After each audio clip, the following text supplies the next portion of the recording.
Welcome, everyone, and thank you for joining us for tonight's webinar. This is Lifetime's Adoption Q&A for hopeful adoptive parents, and we appreciate you being with us and being hungry and eager for the information and the answers to your questions. My name is Kim King, and I'm one of the adoptive family coordinators here at Lifetime. We have Libby Denniston, another coordinator here at Lifetime, who is behind the scenes orchestrating everything for us. Thank you, Libby. And we also have Heather Featherston, Lifetime's director. Thank you, Heather, for being with us. Thank you, Kim. Glad to be here tonight. And tonight we just want to start off by going over a few details as to how you can reach out to us if you are unsure of how to make a connection with Lifetime. There are so many ways. The first thing would be is if you've never filled out your application on our website, that is a free application online. Should take you around maybe 20 minutes or less to fill that out. That's online at lifetimeadoption.com/apply. No obligation with that. You can also call 1-800-923-6784 and start to get some questions answered and start a conversation one-on-one with us.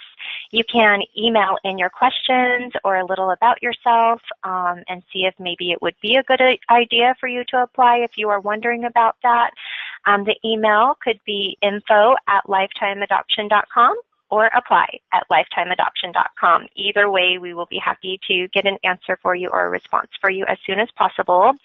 You can also and should also follow us on Facebook. So we invite you to join us in the conversation on Facebook. Our direct Facebook link is facebook.com/open.adoption. You can also find us by typing into your search window or search field on Facebook. Just type in Lifetime Adoption Center and you'll find our main and primary Facebook page where we do Facebook Lives, usually weekly on Fridays. We have lots of encouragement and great conversations, little Q&As from time to time, updates, really cute baby updates from adoptive parents, and just a really great little community there that is a positive place where we can help you stay informed and encouraged. And you can also keep up to date on when the next webinars are coming up. You can also follow us on Instagram. I don't remember what we are under. I think just Lifetime Adoption Center on Instagram, but there is a link to that on our main website at lifetimeadoption.com. So I think that about covers several ways that you can reach out to us and to start the conversation, continue the conversation. If you already have a coordinator here at Lifetime, of course, you can reach out to her directly as your first point of contact, but you may already know that we all work together as a team. So if your coordinator is not available, there's usually someone else that's happy to pick up right where she left off and help you out, get you the answers or the next steps that you need. So with that, Heather, let's go ahead and dive right into our webinar for this evening. Absolutely, and I know we had some questions that people submitted on registration, but if you are listening live, you can submit questions at any time about what we happen to be talking about at the time or something completely different. Mm-hmm. And, it just popped into mind, Heather, to share with people a little bit, if they are new to Lifetime, just who Libby, Heather, and Kim are. We've all been working here at Lifetime for several years. We have helped in different departments in Lifetime. We've kind of come up through the ranks of Lifetime, working in different capacities on all sides of the adoption, and so we are hoping to be a great source of information and encouragement for you. Heather Featherston, as I mentioned, is our director. She has hosted many of our webinars over the years, and she is also the co-author of Call to Adoption, A Christian's Guide to Answering the Call. So that is who we have. We are in good company this evening, and we are eager to answer your questions. Okay. So I know you had received several questions prior, and there is one that came in from Raina, and it said, how big of a role do preferences play in the adoption timeline, such as race, gender, age of child, etc.? Well, Kim, with Lifetime, the birth mother chooses the family. That's sometimes that that comes as a surprise to families when they're just starting to learn about adoption. They kind of think back to the old days where families could go and choose a child, or even waiting children in foster care who are older children. You can go and see the pictures and, you know, learn about the children. With domestic newborn adoption, or domestic adoption in general that is private, it is the birth mothers who choose the family. So from a simply mathematical perspective, the more open a family is on their preferences, the more opportunities they're going to have to be shown to a birth mother. And the more opportunities you have to be shown, the more opportunities you have to be chosen. Now, you know, with the simple fact that it's her choice, you know, you can have a family that has very narrow preferences chosen by the first birth mother that sees them, and maybe their preferences didn't affect it that much, whereas you could have a family who has wide open preferences, you know, and they've been waiting quite a while. So it's not necessarily that it guarantees a shorter wait. It simply guarantees you have more opportunities to be chosen. So that's kind of how the preferences work in terms of how they play a role in that timeline. One of the things Lifetime looks at when we're accepting families into our program is, what are their preferences? Do they fit the situations, meaning the current birth mothers we're talking to? Do you fit a great majority of those situations, or are they very narrow? Based on what birth mothers are asking for in regards to families today, do we think, you know, this family's going to have a lot of opportunities? Are they going to match what birth moms are looking for? Let me give you an example. Right now, we have a lot of openings for families who are biracial. And by biracial, I mean one is Caucasian and the other is African American, or African American mixed with another race. We have another big opening for Hispanic families. These are birth mother requests we're getting ongoing. And yes, we have some Hispanic families. Yes, we have a few biracial families, but we don't have enough to satisfy birth mother requests. And we could have a family that is Hispanic, but maybe birth mother just isn't choosing them, but wants to see other Hispanic families. So it's one of those things that we are always weighing the requests we get against the applications that are coming in, because we want every family to have the opportunity to be chosen. Mm-hmm. Very well put. And when we have your application, then if your application is pre-approved, we'll be able to have a phone conference. And during that phone conference, we'll actually discuss in great detail the different preferences that you'd like to select, the parameters you'd like to place around your adoption search. And we will guide you and give you feedback and help you make informed decisions and let you know how often we see certain things. I mean, we may not have statistics on everything, but we can certainly say, well, yeah, you know, twins we see a few times a year. Most of our adoptions are a single healthy newborn baby. So we can give you kind of, you know, some more personalized feedback when we are in that discussion. And setting up your preferences in advance really sets you up for success, because then you can be purposeful, proactive, and at peace in your adoption search.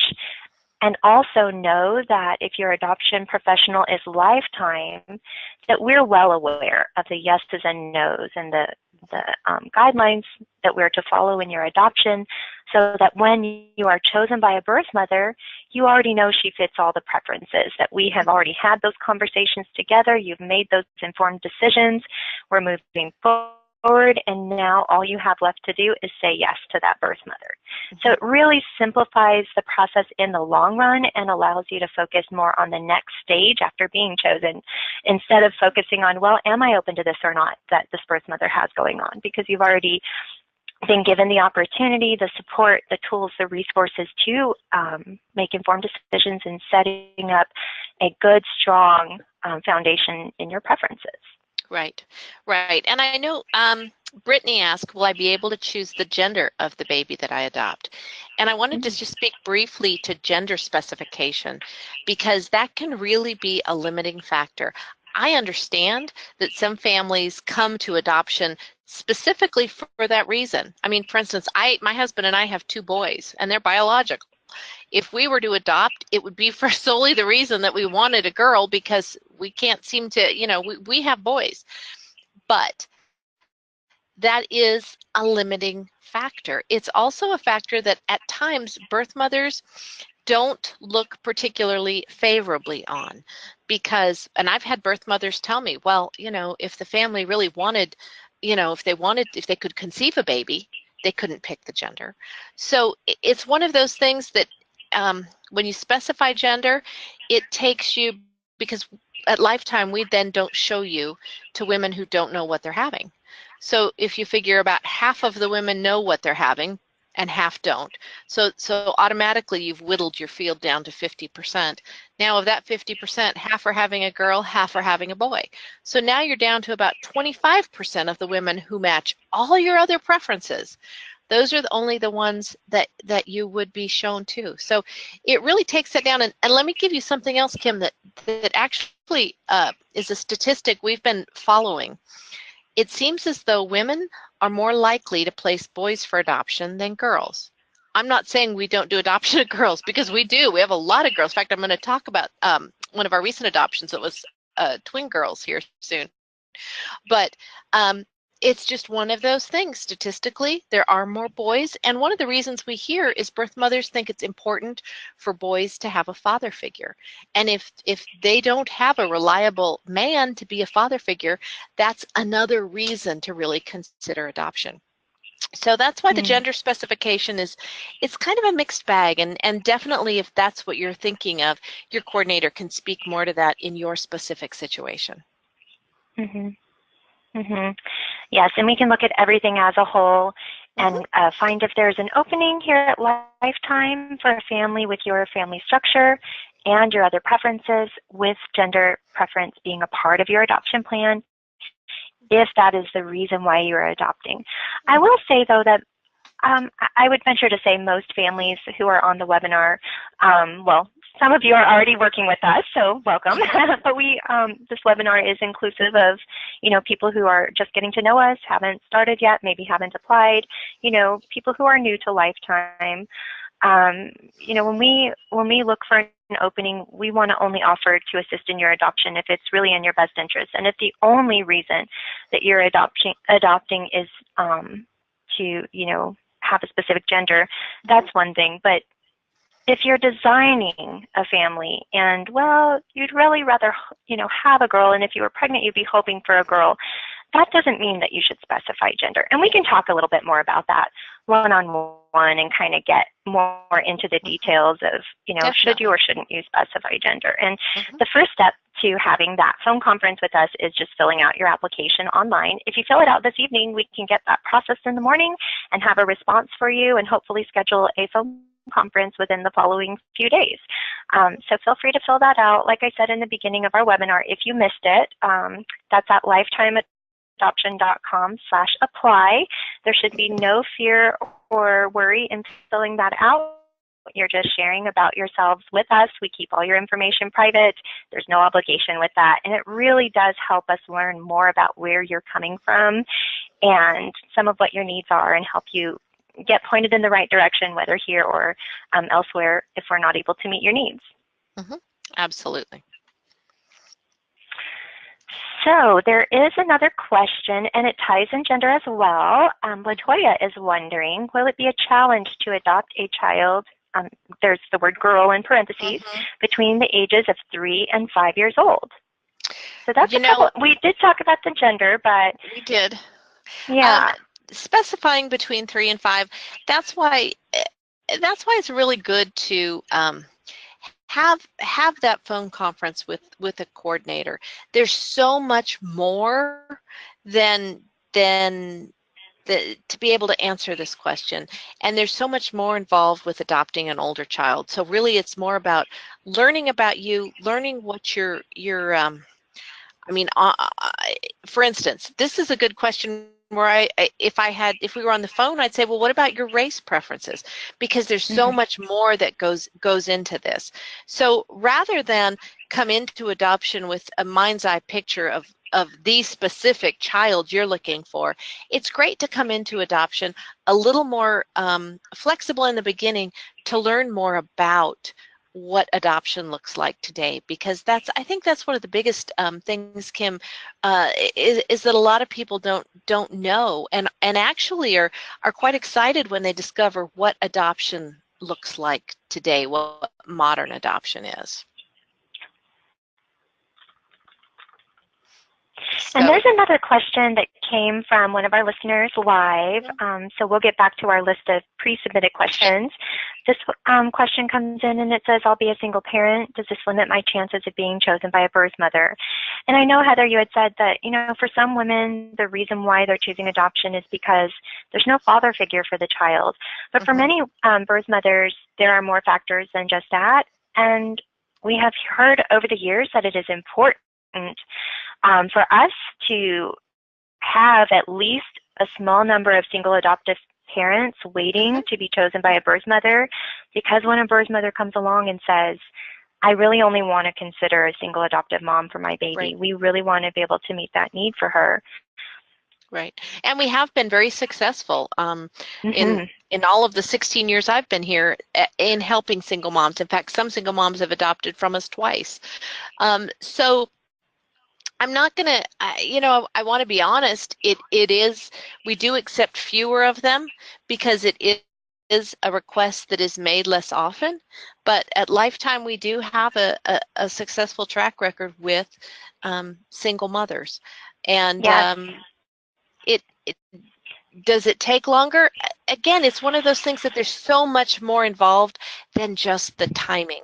And that's a really important aspect of adoption altogether, is there's so much more involved than just the wait time. So often I see people want to know, okay, what's the fastest way to adopt? Well, there's so much more than just that time frame. So single moms, again, it's just, what do you have that you're going to offer for a child's life?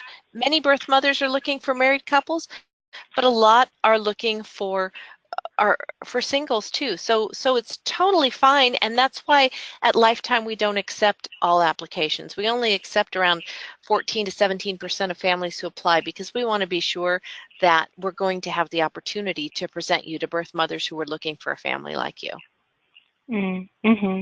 Yes, and I feel like over the years I've had a great experience working with our single adoptive moms and just seeing their dreams come true, that they've worked so hard to get, established, finish their education, get their career, and they still have this dream of becoming a mother. And I think this, is the same for couples and single adoptive moms, that they don't want to put off that dream, that their window of time is closing, and they just really want to be proactive and reach out and be prepared and receive that blessing.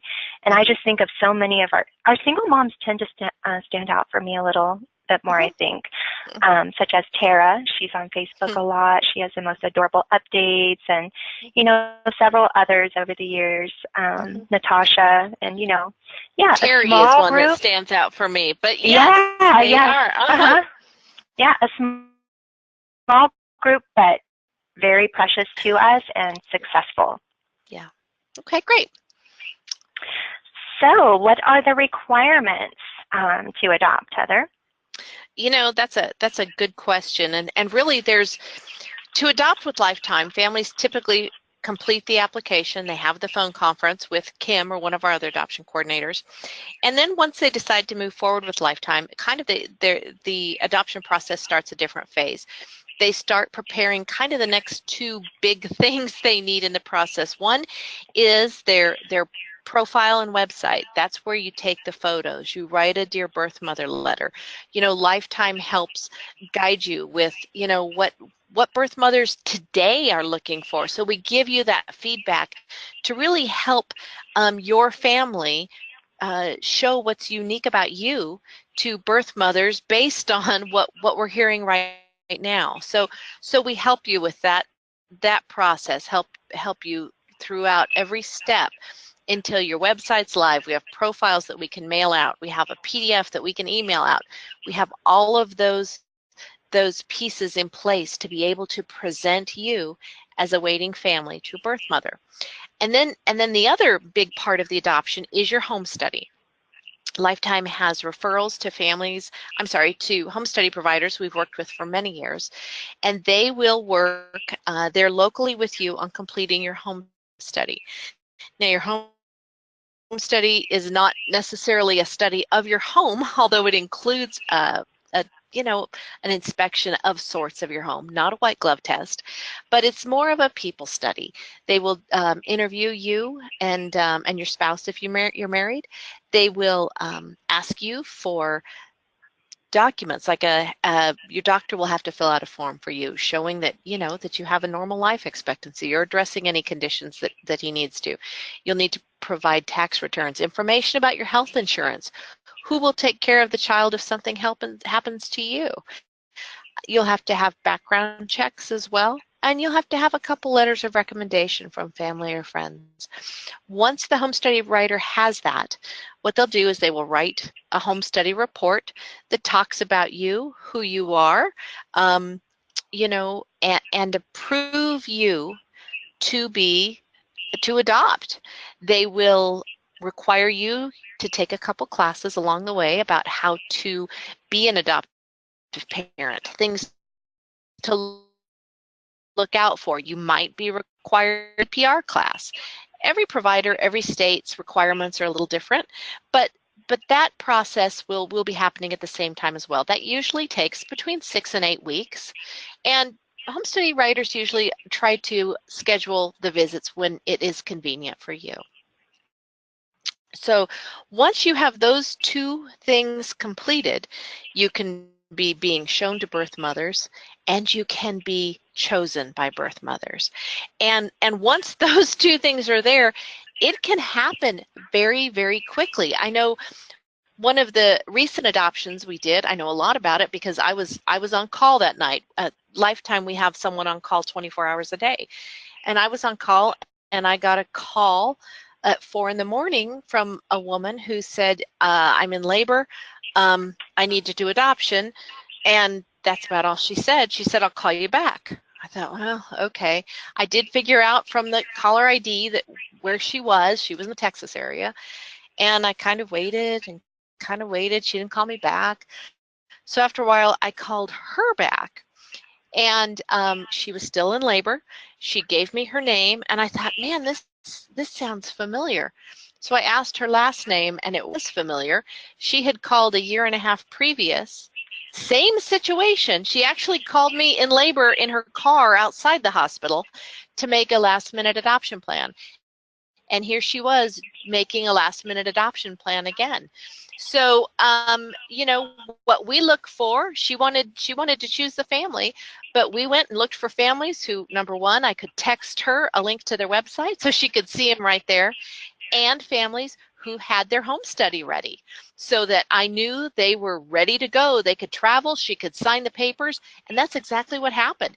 She chose a family, they were there before the end of the day, and she signed with the attorney the next day. So adoption can happen that quickly when you are ready and have those things in place. And Kim, that was a family who hadn't been with us very long. The birth mother wanted, well, this is a good example of why we need Hispanic families right now. That was her request, was she wanted a Hispanic family. And so I was able to send her a variety of families, and that's also what she wanted when she placed about a year and a half ago, was a Hispanic family.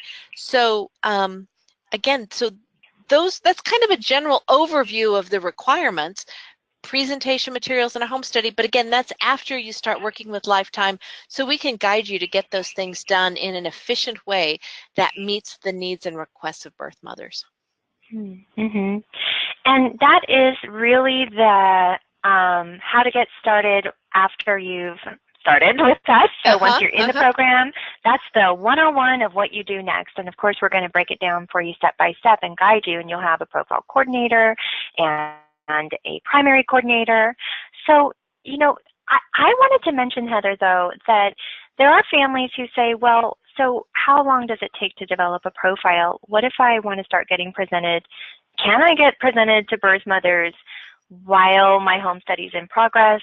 You know, or does it all have to be completely 100% completed before a birth mother will know about me? And I know that Lifetime offers an option for that. Yes, we do. In our, we let families be shown to birth mothers while their home study's in progress. And in fact, in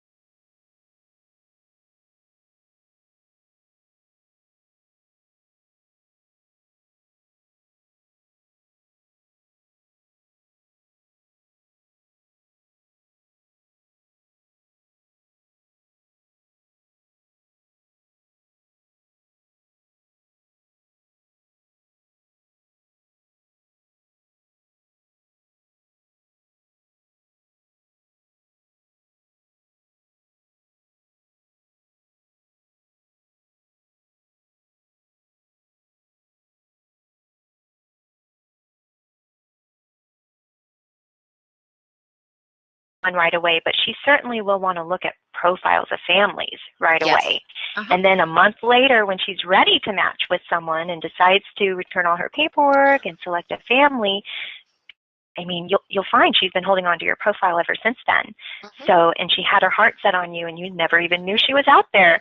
Yet your temporary profile was out there as your little mini ambassador, and you know, you found a spot in her heart just through that temporary profile.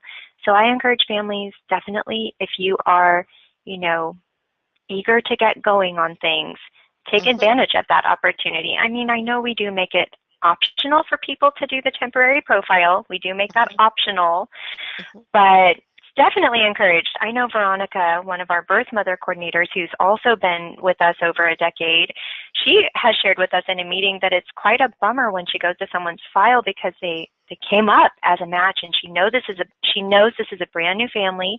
They came up as a match for a new birth mother that she's just starting to work with.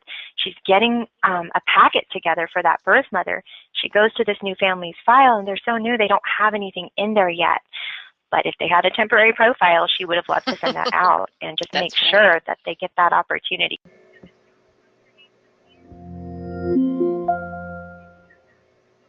Temporary profile. We'll do 25 printouts of that to tide you over while you're working on everything else. Yes. So let's see, what is the cutoff age to adopt? This question comes from Stephanie. What's the cutoff age to adopt, and are there any health issues that will keep you from adopting? Well, at Lifetime, we don't have a cutoff age. It really depends what a family is open to. It kind of gets back to those preferences. It also gets into what a birth mother is looking for. So we don't have a cutoff upper limit. I know with international adoption there are a lot of cutoffs, and they vary by country. At Lifetime, we encourage everyone to apply. You know, we'll look at your file as a whole. We really don't have any one thing that disqualifies you. So that's, you know, that's just good for you to know. In terms of health issues, if you have a health issue in particular, you can talk confidentially with your coordinator. You do usually have to disclose those health issues to your home study provider. And specifically, are there health issues that keep you from adopting? Again, I don't know of any specific list that exists, but usually what your home study provider is going to look for is, you know, do you have the ability to raise a child? Do you have the ability to care for a child? Do you have, you know, what is your condition? If you're diabetic, is it under control? Even if it's with medication, that's fine. You know, if you have had cancer, is it in remission? Are you, you know, getting, you know, annual checkups? What are you doing? So like I say, there's no particular list, but definitely call and talk to us. We have some experience, and we may be able to do a little research for you to get the answer you need in a confidential manner. Mm-hmm. And what about Lifetime's adoption success rate? Cindy That's a has that question. Yeah, Mm-hmm. yeah. That's a great question, and that's another question, Kim, that it's not easy to say, well, 97% of the families who are in our program have adopted, because there's so much more that plays into it with that, and I would encourage you, if anybody does give you a success rate like that, to ask a few more questions, and I'll explain why. Years ago, we had a woman in our program who, I kid you not, turned down 7 opportunities to adopt. She was a single woman, which we already know that's a little more challenging, but she turned down 7 opportunities. At that point, what we said to her is, these opportunities have been within your preferences, and if clearly every time we circled back to try to say, okay, what was wrong with this one, and you know at after that many opportunities, and after we fulfilled our signed agreement with her, we had to release her because it was clear she wasn't going to say yes. So for her, I'm sure we were not successful, but she had opportunities and said no every time.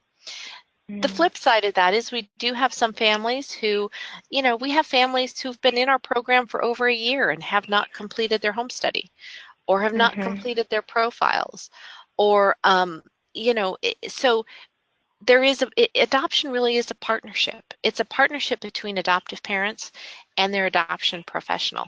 So, Lifetime, we are successful, and we stand by families who are doing their part in the partnership, and we will do ours, and continue for what it takes to be sure that they have the opportunity to adopt.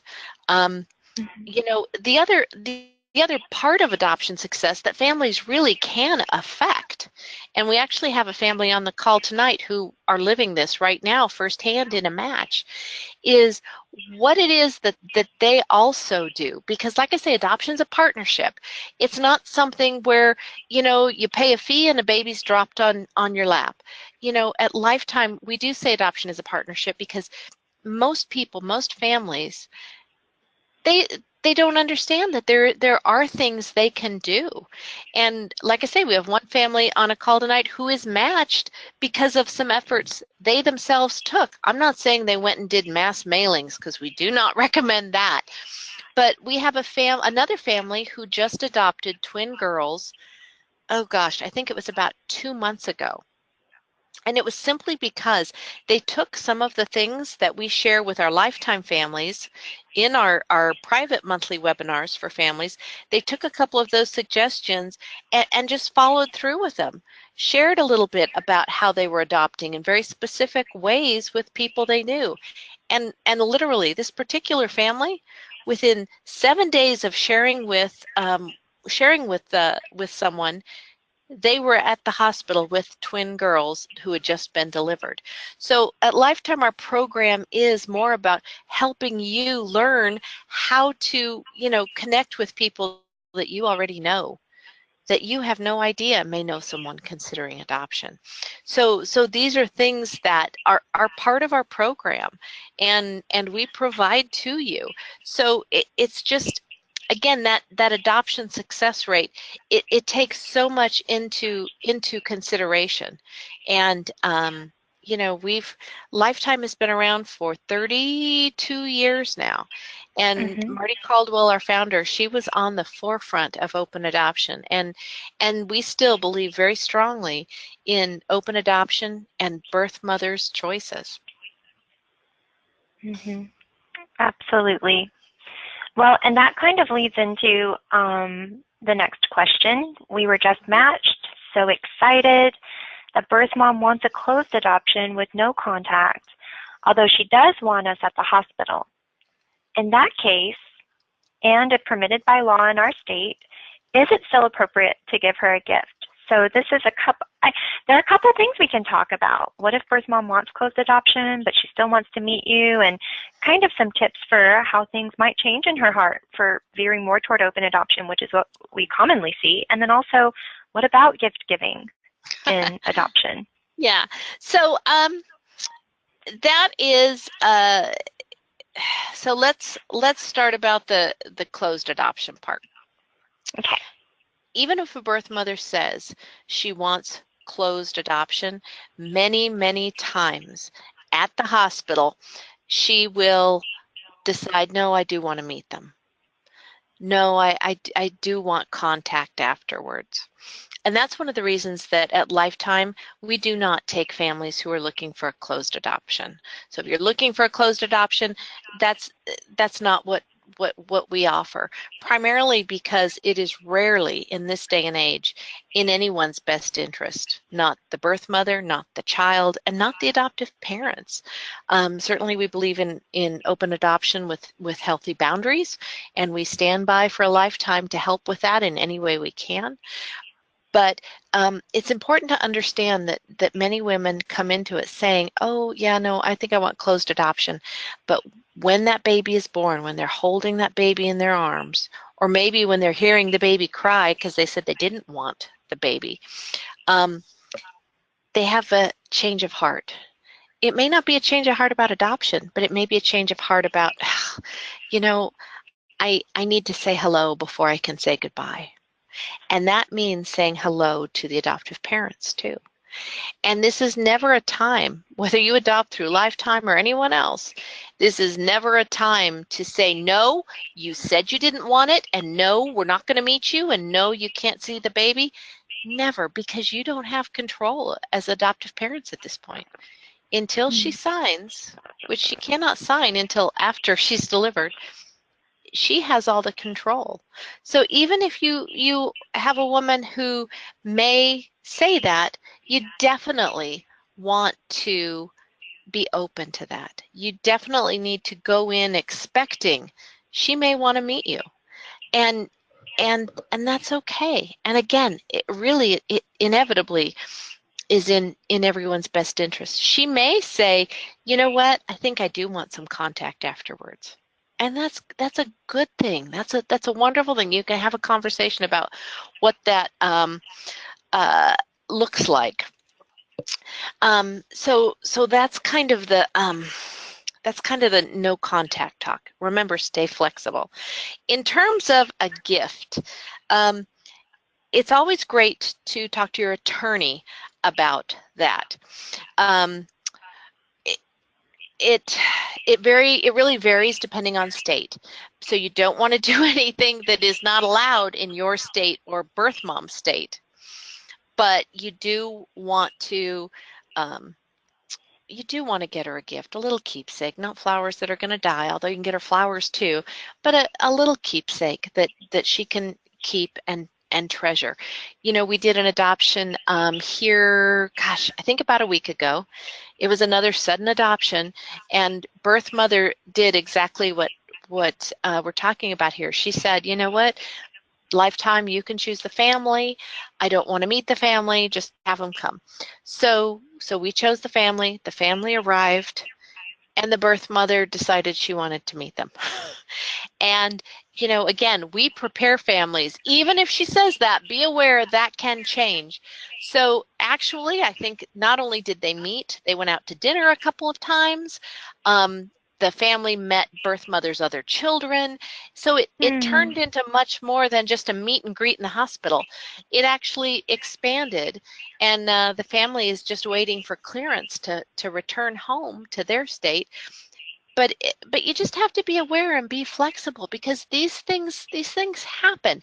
They happen very organically, and I'm sure if you are a Lifetime family, you've heard me say many times, flexibility is really what you need to keep in mind. This is usually a path that birth mothers have not walked before. Most adoptive families haven't either. So just staying flexible, staying open, you know, having a soft heart for your birth mom, knowing this is tough for her. But, you know, if she makes it through this time, your life is going to be forever changed in a miraculous way. and really just, knowing that the least you can do right now is meet her and love on her a little bit. Mm-hmm.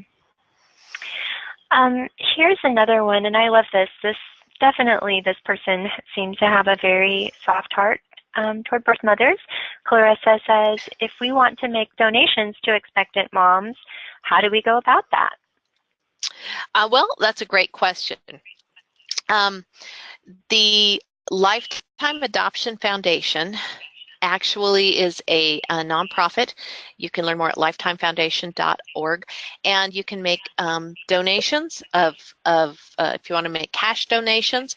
What the foundation does is it provides maternity clothes, gift cards, some toiletries, things like that to women considering adoption.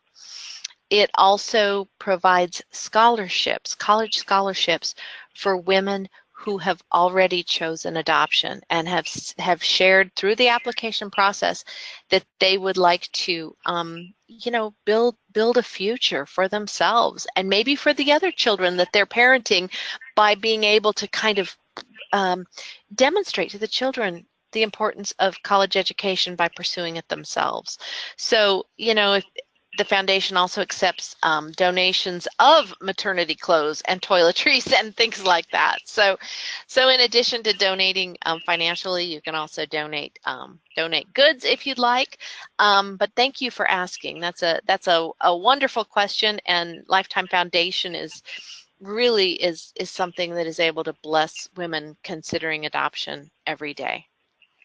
And you know what else? You can see some of the donations that we receive from adoptive parents from time to time. And also, we mention some donation needs from time to time on social media. So on Facebook. So facebook.com/open.adoption. And you can just go in there and kind of see examples of things. So, of course, financial donations go, a great distance in helping a birth mother with those educational scholarships, and we're able to purchase things. But also, if you happen to see a sale on something that birth mothers love, such as journals, fuzzy socks, pajamas, those kinds of, anything that you imagine a woman in that situation would need. Those are all very helpful, and we pack up little labor bags for birth mothers and put those things in there. And, the journals really matter to birth mothers. That is one of our tips for helping her through her grieving, maybe even early on in her decision-making, journaling. And we hear from so many birth mothers that the journal has meant so much to them and how helpful the journaling has been to her emotionally. The next question is from Erin. It says, why is there a fee to adopt kids? Well, that's a great question. A lot of people look at the foster system and say, the foster system is free. Why do we have to pay? Well, the foster system is actually not free. Foster system probably costs far more than private adoption does. And that is because taxpayers pay for it. So it's not free in any way, shape, or form. The difference with private adoption is the same. For instance, if you've done in vitro fertilization, that's not free. You have a medical professional who's providing a service for you, and adoption is the same. It is professionals who are working with birth mothers who are considering adoption, who are talking to them, counseling them, guiding them. I mentioned earlier about our availability 24 hours a day. It's really hard to find full-time volunteers who want to do that year after year. So you are paying for a professional service that is not funded by tax dollars. Most women who are pregnant do not want to place a child through the foster system because they do not get the choices. They do not often have the same ability to specify open adoption or the ability to choose the family they want. So it's pretty rare that healthy newborns come through foster adoption. They do happen, but there are far, far, far more people waiting because it's free. And you can't see me, but I'm using air quotes for free. So it, it so like I say, it's a service you're paying for, just like in vitro or a number of other paths to parenthood, whether you're doing IUI, whether you're looking into surrogacy. You know, there's a fee for those services. Certainly for some families who really want to help children, you know, being a foster parent or adopting from the foster system older waiting children, that is absolutely wonderful and cannot be you know, cannot be appreciated as much as it should be. But for families who are looking to adopt privately, most organizations are not, like Lifetime, we are not funded by the federal government nor the state government. Mm-hmm. So here's the next question from Sarah. She says, I understand paying for a birth mom's lawyer, but why were we told to pick their lawyer? Shouldn't they pick and just pay? So what if the birth mother does need her own attorney? You know, how does that all get orchestrated? Yeah, that is a great question, because with Lifetime, because we work nationwide, this is a pretty common scenario, that maybe you're in one state and a birth mother's in another, and you may need two attorneys. Maybe you're in the same state and need two attorneys. You are going to need different professionals based on the situation, and that's one of the things that we recommend, is not hiring an attorney now. Do not put an attorney on retainer until you know what you're going to need. We happen to know that the person that asked this question is actually matched. So, of course, we're guiding you through this directly. So maybe it is time to get an attorney, but for everyone else who is not matched yet, you know. Right. Yeah. So my point is, you don't want to put an attorney on retainer until you have a match and you know what you're going to need. So in this case, most women who are doing adoption, they may go and pick their doctor. Many cases they're not going to, because they're on Medicaid, so you don't necessarily get to pick your doctor in a lot of states. But in terms of the adoption attorney or adoption professional they will need, usually your attorney will recommend someone. You don't, you know, first off, birth mothers are not really in a state where they want to go and interview attorneys on how best to help them. They have already called Lifetime to help them with this. So what we do with Lifetime is we help you, the adoptive family, walk through the process, find the professionals you need. And if your attorney says, you know what, she's gonna need her own attorney based on the state law, definitely just go ahead and go with his recommendation, because adoption law is very specialized. You don't want an attorney who is also a family law attorney.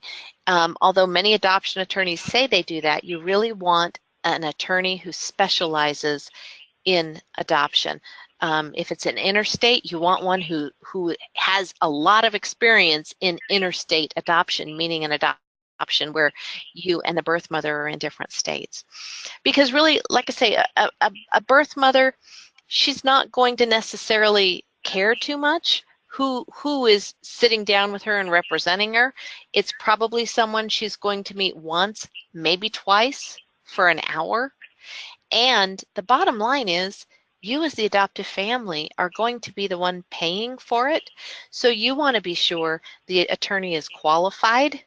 You want to be sure that they know what they're doing and will work well with the attorney you've hired. And again, because you're paying the bill, that attorney's going to want to meet you, because the birth mother isn't going to pay for it. The adoptive parents, it is their responsibility to pay the legal costs. So while it seems like it would be great to offer her that opportunity, the reality is she is not in a place where she is going to do that. You know, most birth mothers, you know what, you're doing good if she's going to the doctor. You're doing good if she's got the paperwork filled out. Asking for her to go and interview attorneys, it's not going to happen. And here's a little tip.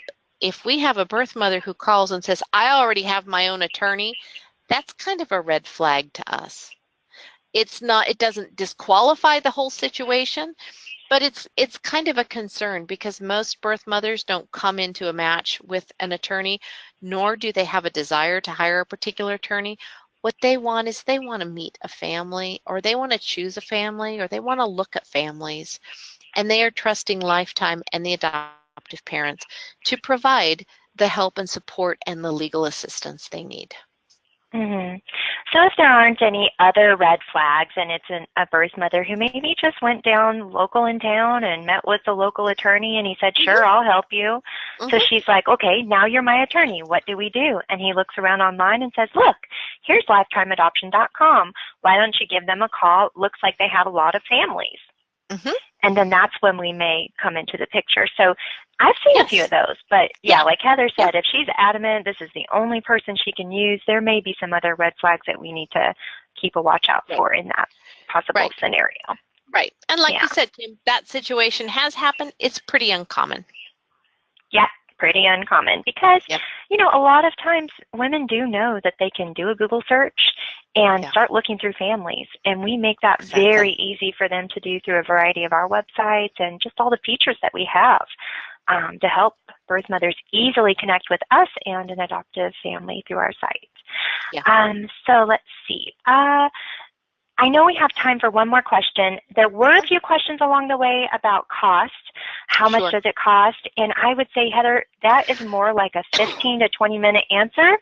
So if you are a person who is asking about the cost, I am more than happy to go over that with you.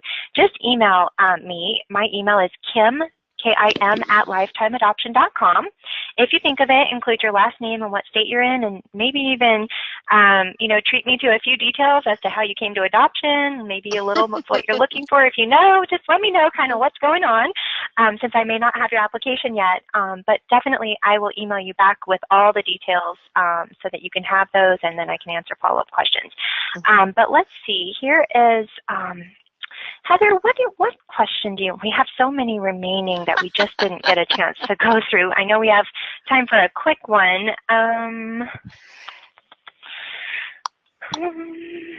You know, let's briefly talk, because this question came up a couple times about payment schedule and cost. I think we do have time to talk briefly about a few options. How to fund. Right, and how to fund. At Lifetime, we do have some payment plans because it is, sometimes families don't understand how adoption financing and funding works. So if you are someone who is interested in Lifetime, please know we do have payment plans available, and if you do contact Kim, she can definitely get you information on that as well. But in regards to financing, there are we have referrals for loans that are available specifically for adoption. We have information on some grants. I will say there are far more families than there are adoption grants. And I cannot tell you the number of families I've heard over the years who are saying, well, we're hoping to fund our adoption with grants. Well, that's probably not going to happen. My opinion is that you're better off going and getting a part-time job and putting all the money away for adoption than you probably are pursuing a tremendous amount of grants. There are some grants that families get, but typically you cannot find grants for an entire adoption unless you are adopting a special needs child. So just something to keep in mind in terms of grants. We have some other specific grants at Lifetime that are for African American and biracial couples. So if that is you, definitely talk to Kim about that too.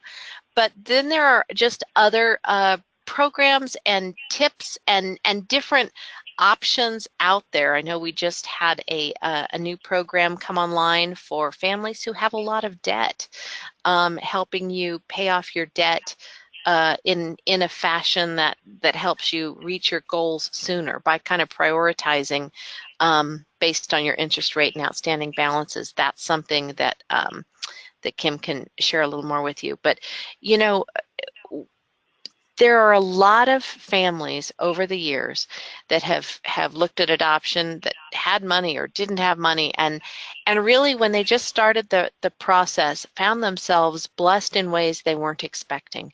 I remember the story of a family. In fact, it's a family that Libby is very close to. That, you know, adoption was on their heart. They weren't getting pregnant. They stepped forward in faith and started the payment plan, and they actually came up as a family who really fit a very small group of families that a birth mother was interested in. And we called them and said, you know, were you thinking about coming off the payment plan early? We have this opportunity. I can't guarantee you'll be chosen, but we only have like 2 or 3 families, and you're one of them. And so they were able to pray about it, and lo and behold, somebody gifted them some funds toward their adoption. That was exactly what they needed. So sometimes just learning more about the process, starting the process, you know, I know I'm a big believer in the law of reciprocity, and kind of what you put out there does come back. So sometimes once you start moving in a direction, you find things start kind of lining up as you know, God helps you, giving, you know, directing you toward the child that he has for you. So that's one thing that, you know, if you are feeling led, if you are feeling called to adoption, you know, definitely take the time, take the opportunity to reach out and talk to Kim. If you are a lifetime family already, definitely hit a couple of those webinars that talk about some of the additional outreach opportunities. So you can, and hopefully we're doing one soon that talk a little bit about these recent adoptions and how they came to be with these new and exciting ideas. But just really, I know one of Marty's lines she always says is, you know, there is a child for you, and I believe we all here at Lifetime believe that to be true. And definitely don't let finances stop in your way. There are ways, and Kim can help you with ways to afford adoption for your family. Absolutely. And it just may take time. It may take talking and getting some new ideas that hadn't occurred to you. But email me and, you know, let me send you some information, fill out your application. If it's pre-approved, we'll have our phone conference together and we'll get down into more of the details. And if you want to crunch numbers together, I am happy to do that. I can share with you what I've seen over the years and how families have done this. And if it's like, okay, we know we're adopting, we know we're working with Lifetime, we just need a little time before we're going to be financially ready. Well, then let's consider this our little incubation period where we are relationship building together. And you know we're here for you, and we are a support and a resource for you as you're moving in that direction. So please feel free and encouraged to take that next step. The application is online at lifetimeadoption.com/apply. So that would be something really great that you can do for free and get a ton of resources after doing that. And you can also email me directly, kim@lifetimeadoption.com. I know someone asked, hey, what was your contact info again? So it's just for anyone else who was wondering, Kim, Kim, @lifetimeadoption.com. And you can also give us a call if you'd rather just start by talking. That's 1-800-923-6784. We will probably still want to send you some information, so we will always offer that. And, you know, we would love to start that conversation. And, you know, even if you're in the midst of an adoption and, you know, you're not sure what direction to take next, definitely reach out to us. If you already have a home study and you're wondering if we can accept it, reach out to us. If you're brand new, not sure where to start, reach out to us and we will help point you in the right direction.